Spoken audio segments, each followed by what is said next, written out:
love, life is harder. And we spend a significant amount of our lives trying to understand what is it. So what is love anyway? Well, most of the time teens tell me what they think that love is not. And all of the heartbreak that occurs, and thinking that love is being just lost unless you're with somebody else who loves you and knows you completely. Actually, most of those answers weren't good. So what is love? Keep this in mind. Compare your life and your experience always with what some people define as love, which was way more accurate, like this list that we have. What is love? Grows deeper and wider over time. It's contagious. Love's patient. It grows both people. It frees them and opens their heart. Doesn't create jealousy and insecurity. It celebrates truth. 3 things last forever: faith, hope, and love. But the greatest of these things is love. That's from the Bible. Best-selling book on planet Earth ever. Yes. So here's a few tips on love as you define it and experience it in your life. Just a few things to keep in mind.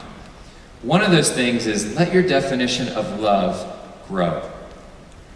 Like, think about love 5 years ago. It's probably not the same as it is for you now when you think about it. And it's not going to be the same in 10 years. So no matter what you do, just continue to let your definition of love grow. Especially not being limited to guys. That's why we talked about romance goggles. Love is a wonderful whole thing. And I know that some people experience heartache. I get that. Totally understand. But no matter what's happened to you, be an optimist. Not a pessimist, someone who says love's stupid, guys suck, relationships are dumb, and they all make you unhappy, because guess what? That's what you'll find. Be an optimist. And when you think about your plans for love and in the future, make sure that you keep your plans and ideas about love sunny. Be an optimist about it. I got to take a trip recently with some of my friends on Revolve, and we went to Africa. And I'd never been, and it was really cool because of some of the regions that we got to go to. And on this trip we met a lot of people. Some of those people were teenage girls.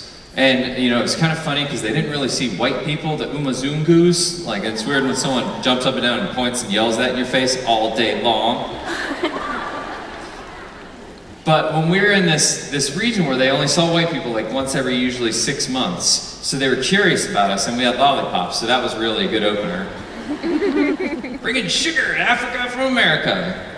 Dumb. And I got curious, especially when these kind of teenage girls walked over, the 3 of them, and they looked a lot like you guys do, kind of always like huddled in groups of 2 or 3 for security, hugging and walking and whatever that is. And so I got curious. I wanted to know how they were the same as you were and how they were different. So we started asking them questions.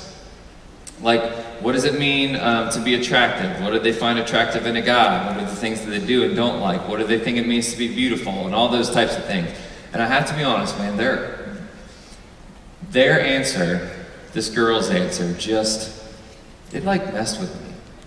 Because when we asked them that, kind of expecting to hear some similar things and different things, she answered and said that she thought what being attractive meant was to have a humble heart and to care for other people, to have integrity, and to try and have a good education.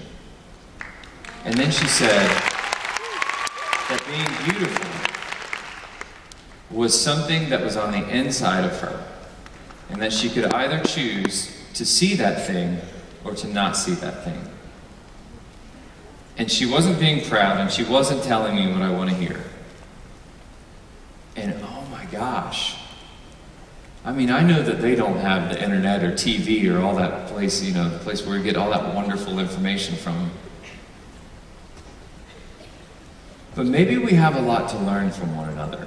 Maybe they don't have everything figured out, but maybe we don't have everything figured out either. Maybe the truth about love and dating and friendship and all those other things is that we need to learn to be deep friends and to have deep friendships in return. Maybe when we get what we want and when we want it, it doesn't make us any happier. Maybe we can have faith that patience does pay off. Maybe we learn to put dating and love and romance in the appropriate size containers, in the appropriate places in our heart for the appropriate time. Maybe we don't have to be controlled by every thought and feeling that we have. I think the real truth about these subjects is that there are answers that I just can't give to you. There's some principles that work for all, but you know what? Some of this stuff you have to figure out on your own. You have to journey and search for truth. Sometimes we make mistakes along the way. Yes, everyone will. Every single person does. But when you fall down 7 times, you make sure that you stand up 8. And you keep your head up and you keep learning. And I hope, if you get lost at all or confused along the way, that you look to good, wise people. And I hope that you will look up to God. And I'll be here encouraging you, trying to make you laugh at smacking kitten jokes or whatever it is that we tell. And trying to talk with you along the way. But you keep learning. And you keep learning how to be fully you. It is always a pleasure to talk with you about these things. And I just want you to remember this. Today, you are you. That is truer than true. There is no one alive who is youer than you. Thank you.